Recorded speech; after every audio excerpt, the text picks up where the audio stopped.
Tonight, we're going back in time with local Olympian Dan Jansen. 32 years ago, he won gold in the 1994 Winter Olympics in the 1,000-meter speed skating race, and he now lives in Mooresville and enjoys being a grandfather. Charlotte Today co-host Colleen Odegaard sits down with Jansen to hear more about his life now. How fast do you think you could skate now? Not. Okay. I mean, it's relative, but no, I lost all my power. Dan Jansen might not skate as fast as he used to, but the Jansen of 1994, he took home the gold in speed skating. Here's the gold medal from Lillehammer. Got 2 torches. His gold medal, Olympic torches he carried, and other meaningful mementos adorn the walls of his Mooresville home. My favorite photo, so Sports Illustrated sent me this in the frame. I'm on the podium looking up to Jane, and then my dad's in the stands with his hand on his heart and a little tear in his eye, and I love that.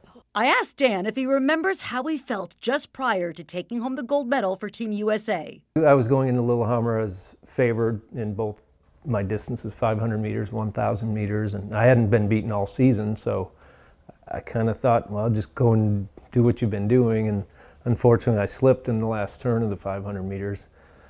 And that's the great and the awful thing about the Olympics is that it's one shot. We don't even have prelims. We have one time, one race, and if it doesn't happen, one slip, and you got to wait 4 years. Well, I had to wait 4 days for the 1,000 meters, and luckily that one turned out a bit better.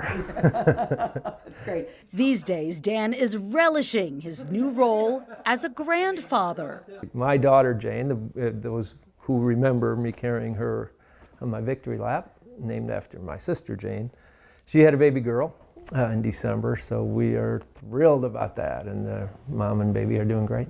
And your granddaughter's name is Kennedy Marie. Yes. Marie was your late sister Jane's middle name. Yes, so they're carrying on that legacy, which is, I cried when I heard that. The memory of Dan's late sister Jane also lives on through his work with the Dan Jansen Foundation, which raises money for leukemia patients. We've given over $1 million now to families in need for mostly for non-medical expenses. As you know, back when Jane was sick, she had to have a bone marrow transplant in Seattle. My family, we were in Wisconsin, 9 kids, and so I noticed that, you know, the expenses that weren't paid for by insurance, the room and board, the travel, all these different things.